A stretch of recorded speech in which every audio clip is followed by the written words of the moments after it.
The opening scene features a crime enforcer named Lorenzo Vitali, who is driving towards his secluded winery in Sicily with his grandson. Once there, he asks his grandson to stay in the vehicle while he cautiously ventures inside. To his horror, he discovers that many of his henchmen have been brutally killed. As he walks into the basement, he finds a retired U.S. Marine and DIA operative named Robert McCall, who is being held at gunpoint by two of Lorenzo's bodyguards. The latter asks for the reason why he is here, to which Robert responds that Lorenzo possesses something that he shouldn't have. After a brief exchange, Robert kills the rest of the henchmen, as well as Lorenzo. And the way he does it is nuts, too. He punches his gun through a guy's face. I don't think that's possible. As he walks out of the winery, he notices Lorenzo's grandson in the vehicle and instructs the boy to stay put without moving. However, as he walks up to his car, the boy shoots Robert in the back and makes a quick escape. Despite the injury, Robert manages to board a ferry to go back to the mainland. Later that night, while driving on the Amalfi coast, Robert pulls over and slips into unconsciousness due to the gunshot. After a while, a local carabiniere named Gio Benucci finds him in this state and decides to help him. He brings him to a remote coastal Italian town in Altomonte, where a doctor named Enzo treats him. Upon regaining consciousness, Enzo informs Robert that Gio saved him. He also inquires whether Gio rescued a good or bad man, but Robert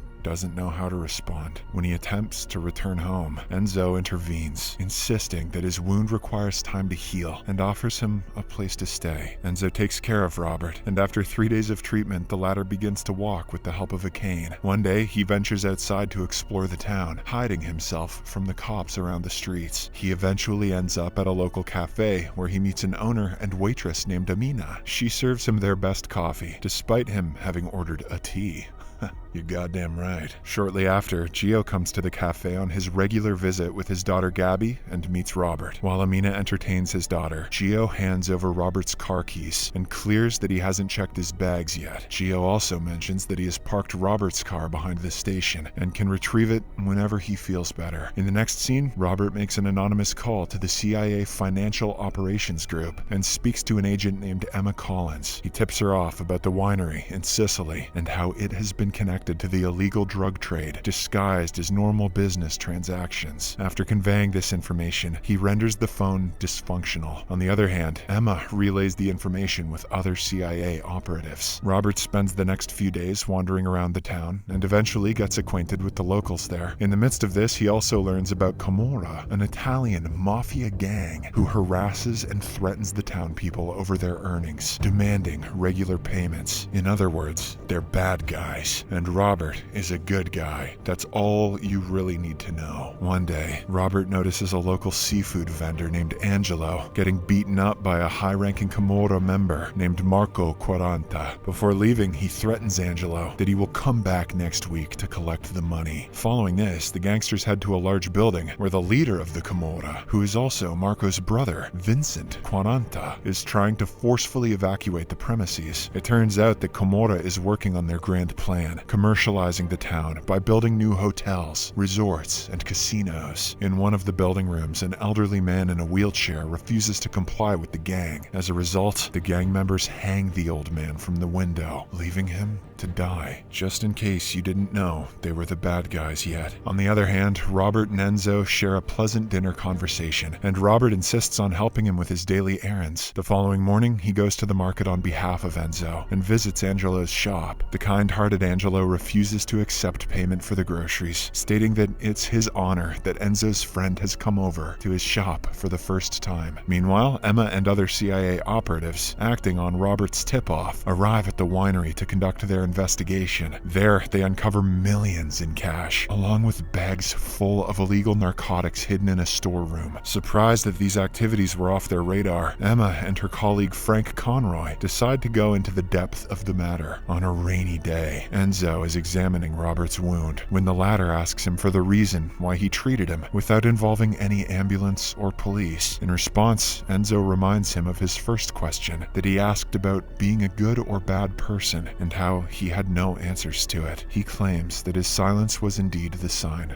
of a good person. The next evening, Robert retrieves his backpacks and prepares to leave the town, but he is stopped by the sound of a bell. Just then, he notices the town people rushing towards Angelo's shop shop, prompting him to follow them. It turns out that Marco and his gang have burnt down Angelo's shop due to his inability to make payments. Despite this dominance, the town people can do nothing but watch helplessly. Later, Robert, along with some townspeople, help Angelo to clean up the mess. Meanwhile, Gio reviews footage of the firebombing and calls the Italian Central Police for an inquiry about a van that was seen outside Angelo's shop. In the midst of this, Robert is gradually recovering, becoming a part of the local community and deepening his friendship with Amina. He also explores more of the local cuisine of Altamonte, eventually adapting to the town. As a result of all this, the Camorra interfering and bringing their influence into Altamonte troubles him far more than he had expected. On one routine day, Robert is seen enjoying his coffee at Amina's cafe when he spots Emma secretly trying to take his photo. Robert then confronts her, suggesting that she capture the photo from a better angle. Emma asks why and how he has such precise information about the winery's real business. However, he sticks to giving her some vague answers, also advising her to delve into her remaining work. As she leaves, she addresses him by his name, which surprises him. Later that day, Gio goes to pick up his daughter from school. During this time, he receives a call from an unknown number, informing him that Gabby's school was over a bit earlier than the other kids. Concerned, Gio inquires to one of the teachers, who reveals that an officer had picked Gabby up just a while back. In a state of panic, he rushes home, only to find his wife and daughter held captive by the Camorra gang. Marco then beats him up in front of his family, punishing him for interfering in their operations. The gang threatens to take the life of his family if he interferes again. In the evening, Robert notices Gio leaving Enzo's office with blood patches on his face. Curious, he asks about the matter, and Enzo explains that such incidents are common in many towns due to the Camorra. According to Enzo, the issue is like cancer with no cure. So, just like cancer. The next day, Robert goes to the church where he meets Emma one more time. She confirms that Lorenzo Vitali had been on Interpol's most wanted list for a decade, and that his operation was quite huge in itself. Intrigued about why he chose her for the anonymous tip, Emma questions his intentions. However, he diverts the subject by stating that she should be focusing on why Sicily was being targeted for these smuggling activities. Promising to find the answer soon, Emma says that she hopes to know the answer to her original question in their next meeting. That evening, Gio and his family are having dinner at a restaurant when Marco and his peers interrupt their quality time. Marco demands that Gio help them set up a boat for their private business purpose. Robert, who is also in the same restaurant, overhears their conversation and requests that they leave the family alone. In response, Marco threatens him to stay away from matters that don't concern him. In a calm tone, Robert expresses his growing fondness for this town and its people. He then urges Marco to take his business elsewhere and warns him of the consequences if he doesn't comply. When Marco still ignores the warning, Robert twists his shoulder and locks up his hand, making him scream.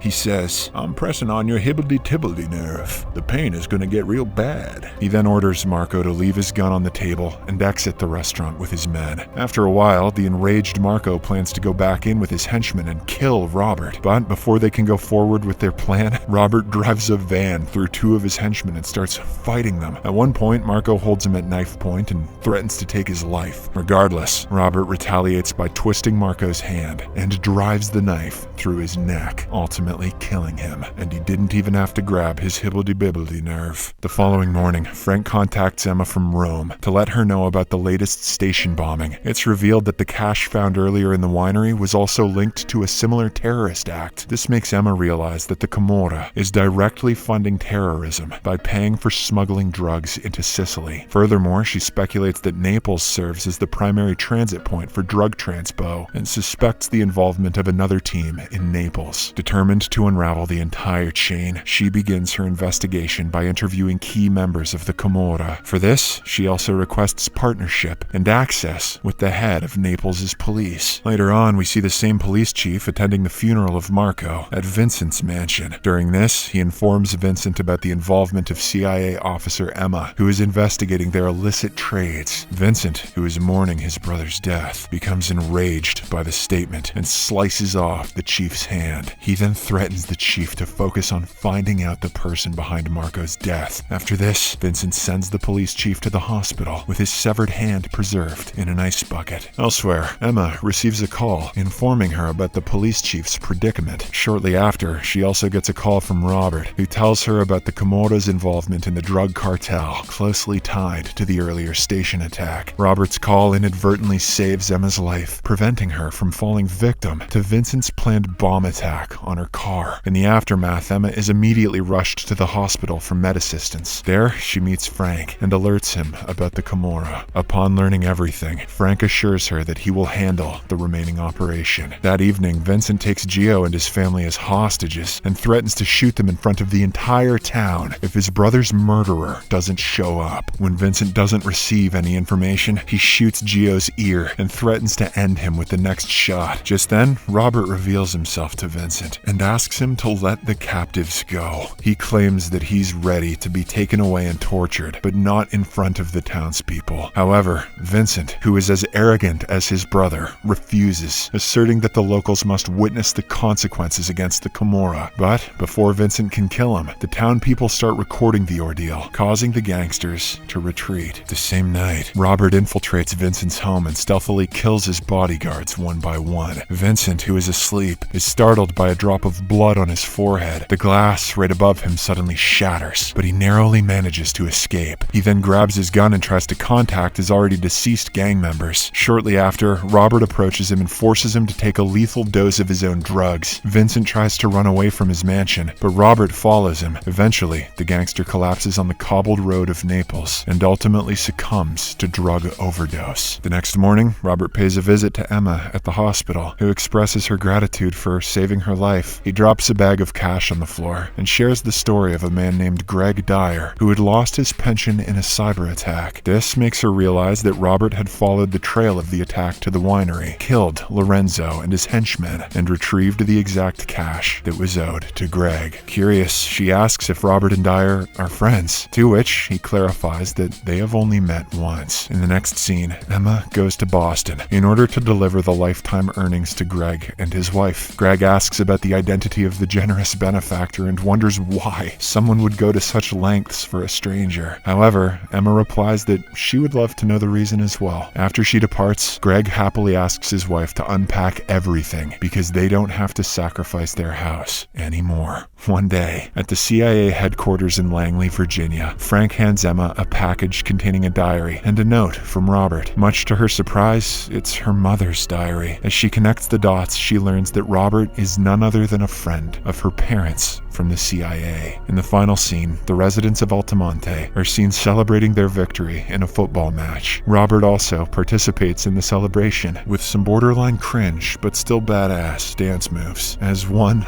of the locals.